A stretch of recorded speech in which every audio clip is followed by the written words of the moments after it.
Hey, salut les amis. Bon, je suis dans la merde. Je vais vous expliquer pourquoi. Vous allez comprendre. Je suis dans la plus grosse merde, la plus totale que vous pouvez jamais imaginer. Ça va être compliqué. Je vais vous expliquer. Si je vous dis que je n'ai plus de véhicule, enfin, en tout cas pour le moment, mon véhicule est au garage.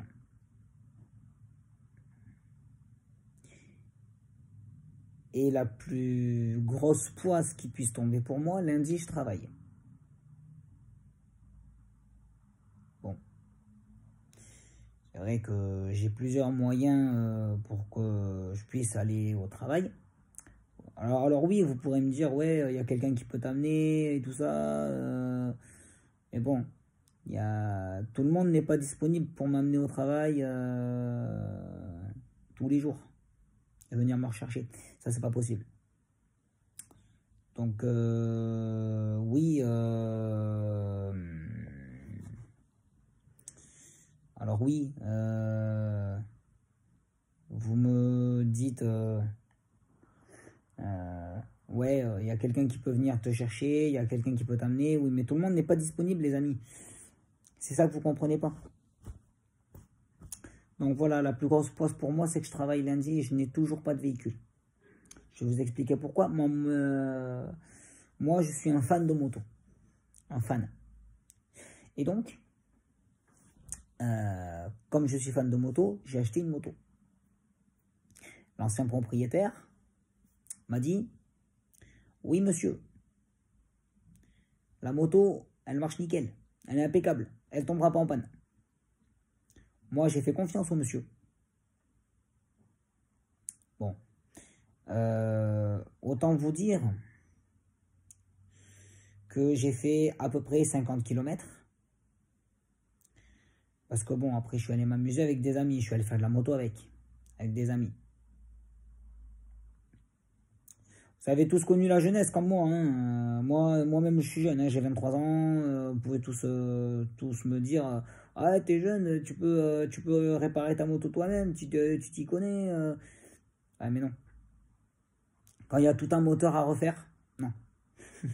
Je ne m'aventure pas dans un moteur pour démonter un embrayage, clapper et tout ça, et tout ce qui s'ensuit. Non. Je préfère la confier à un mécano qui lui sait bien le faire, tout ça. Et que s'il y a une couille, ben, je peux m'en prendre qu'au mécano. Voilà. Donc là, moi, je connais le prix de ma réparation. J'en ai pour 460 €. Bon. Il y en a ils vont me dire, ouais, mais c'est pas énorme, c'est même pas cher pour une moto. Mais voilà. Pour certains, c'est pas cher. Pour certains, c'est que de la plume. Mais pour d'autres, c'est un enfer. C'est une très grosse somme qu'on ne peut pas sortir du premier coup comme ça. Bien. Donc du coup, moi je vais vous expliquer dans la vidéo, comme ça je vais vous expliquer pourquoi la moto s'est retrouvée au garage après 7 heures l'avoir achetée. Voilà, je vais vous expliquer pourquoi la moto s'est retrouvée au garage 7 heures après l'avoir achetée. Donc, dans un premier temps, on va faire ça dans l'ordre. Dans un premier temps, mon frère m'a accompagné sur Marmande. Alors pour ceux qui connaissent le Lot-et-Garonne, vous pouvez dire ah oui c'est bien, c'est bien. Voilà. Donc il m'a accompagné sur Marmande. De là, on a eu rendez-vous avec l'ancien propriétaire de la moto.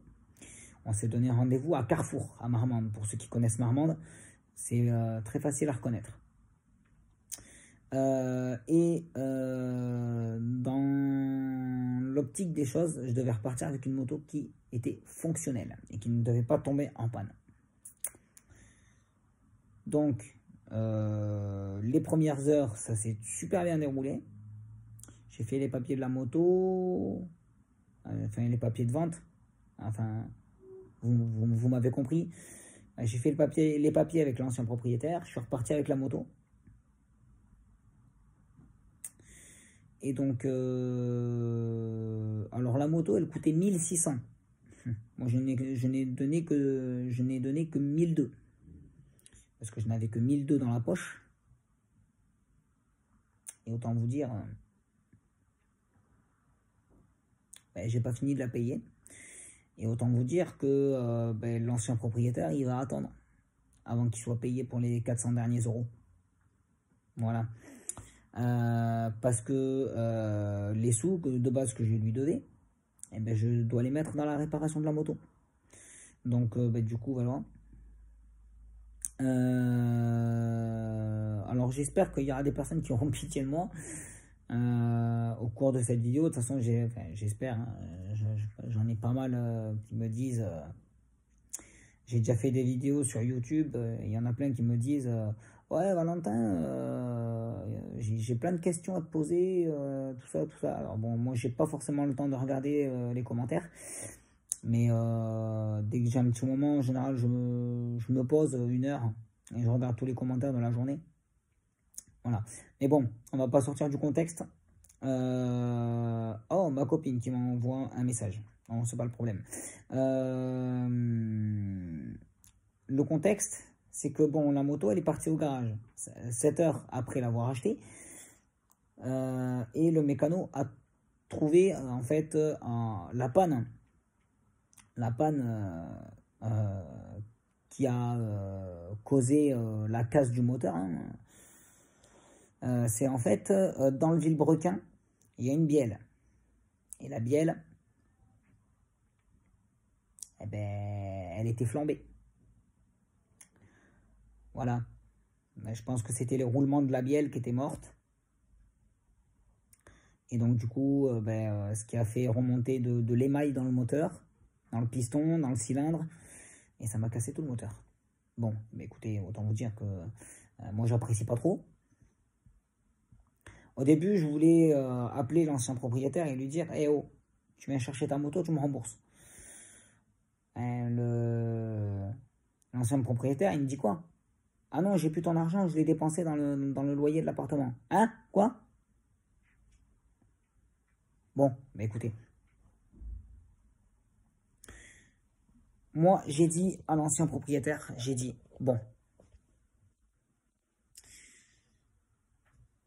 Soit tu viens chercher ta moto et tu me rembourses les 1200 € et on n'en parle plus. Soit je la répare, mais par contre tes 400 € tu la revois pas. Il me dit quoi? Il me dit non, tes 1200 € je les ai plus, je les ai dépensés dans le loyer de l'appartement. Hein, quoi? Comment? Où ça? Ah ouais, d'accord, ok. Donc, et du coup, j'ai pas cherché midi à 14 h. J'ai dit, bon, et tant pis, je vais la réparer. Mais voilà. Le problème, c'est que moi, il faut que je finisse de le payer, oh, monsieur. Parce que le problème, c'est que le monsieur il pourrait très bien aller porter plainte. Voilà. Donc, le truc, c'est que, voilà, l'ancien propriétaire, s'il était raisonnable, on va dire, il aurait dit, bah oui, écoutez, je viens chercher la moto, je vous rembourse, puis on n'en parle plus. Normalement, c'est comme ça que ça fonctionne. Quand on vend une moto en bon état et que 7 heures après, elle tombe en panne, moi, je sais pas, mais bon, je vends une moto en bon état, la personne, elle tombe en panne 7 heures après, je la récupère et je l'emmène moi-même au garage et je la fais moi-même réparer. Voilà. Et le problème, voilà. une fois que la moto est réparée, je rappelle monsieur, ouais voilà, c'est bon, votre moto est réparée, vous pouvez venir la récupérer. Mais lui, non. Bon, c'est pas grave, hein, on en est loin. Mais bon. Donc du coup, il y a eu tout le moteur de cassé. Donc du coup, le mécano, il a été obligé de démonter tout le moteur. C'était un vrai scandale. Et donc du coup, là, elle est actuellement au garage. Et le mécano, il attend en fait un premier paiement pour commander les pièces. Et pour pouvoir remonter le moteur à neuf, en fait. Et que je puisse repartir avec un moteur propre. Donc un Villebrock à neuf. J'ai même les factures. J'ai même les factures. J'ai même le devis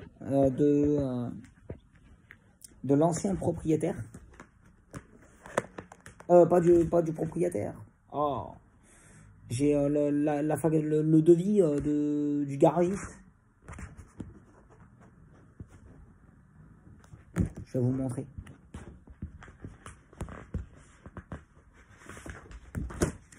Je vais vous lire ce qu'il y a à faire dessus.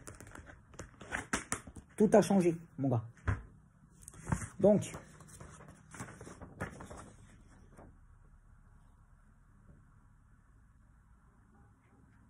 voilà. Donc, pour ceux qui savent bien lire et assez rapidement, hein, voilà, vous pouvez apercevoir le devis. Et si vous êtes bon voyeur, il y a le prix. Alors, je peux vous le mettre comme ça. Bref, il y en a pour 464 € et 72 centimes. Moi, j'avais dit 460 à peu près. J'étais pas loin. Donc, les pièces à changer, je vais vous les dire, parce que je l'avais dit dans la vidéo. Et il y a révision Sender 2017, cylindre premium, joint moteur, écrou d'allumage, Villebrequin Technics, roulement Vilo, huile Minerva, liquide, collecte, recyclage, fourniture et main d'œuvre. Bon, la main d'œuvre, vous connaissez, vous savez ce que c'est que la main d'œuvre. Mais bon, voilà, c'était pour vous dire, voilà, il y en a pour 464 € et 72 centimes. D'où le fait que j'ai pas trop envie de donner les 400 derniers euros à l'ancien propriétaire. Je pense que vous me comprendrez tous. Voilà. Donc, eh ben écoutez, les amis, lundi, je travaille. J'ai pas de véhicule. Ça va être chiant. Bon, eh ben, les amis, je vous mettrai dans la description là, de la vidéo, je vous mettrai mon numéro de téléphone et vous pourrez m'appeler sans aucun problème, me poser des questions dessus. Il n'y a aucun souci. Il n'y a aucun problème. Je vous mettrai mon numéro de téléphone dans la description. Je vais la partager un petit peu partout. Je vais la mettre sur TikTok, YouTube. Et puis je vais voir autre part. Si sur tous les réseaux. Enfin, les réseaux, non, ça passe pas.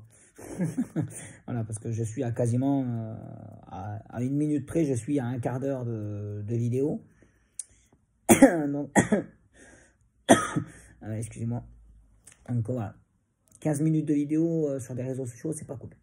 Par contre, sur TikTok, ça va monter en flèche. Là, j'ai plein de personnes qui vont me dire ouais, Valentin, ouais, ils vont me poser des questions. Je le sens comme jamais je l'ai senti. Voilà. Mais bon, dans l'optique, vous me comprenez, hein, j'ai la rage. Mais bon, le problème n'est pas là. Enfin, si, il est là un petit peu le problème. Je me disperse, mais bon, c'est normal. Enfin, bref, vous me comprendrez plus tard. Ou ceux qui me comprennent maintenant tout de suite, hein, autant qu'ils me le disent, hein. Voilà. Donc, bah écoutez, les amis, vous aurez mon numéro dans la description. Et puis, avec grand plaisir, les amis, je répondrai à vos questions si vous m'appelez. Il n'y a aucun problème. Par contre, je tiens à vous dire, euh, si vous tombez sur mon répondeur, si toutefois vous m'appelez, que vous avez le temps ou quoi, si vous m'appelez et que vous tombez sur mon répondeur, n'hésitez pas à me laisser un message. Voilà, n'hésitez pas. Voilà, c'est tout. Parce que les gens qui ne me laissent pas de message, moi je ne les rappelle pas. Et s'ils ont envie de me poser des questions ou quoi, ben, les gens, laissez-moi un message. Je ne mords pas. Je ne suis pas un animal. Je suis un être humain comme tout le monde. Donc les amis, voilà. Donc je vous fais confiance. Vous allez avoir mon numéro de téléphone dans la description. Il n'y a aucun problème. Si vous avez des questions à me poser, vous m'appelez. Ça sert à rien de m'envoyer un texto et me dire ouais Valentin, en fait t'as fait quoi là-dessus hier t'as fait quoi? Non, ça sert à rien. Vous m'appelez. Allez les amis, je vous fais de gros bisous et à bientôt. Ciao ciao.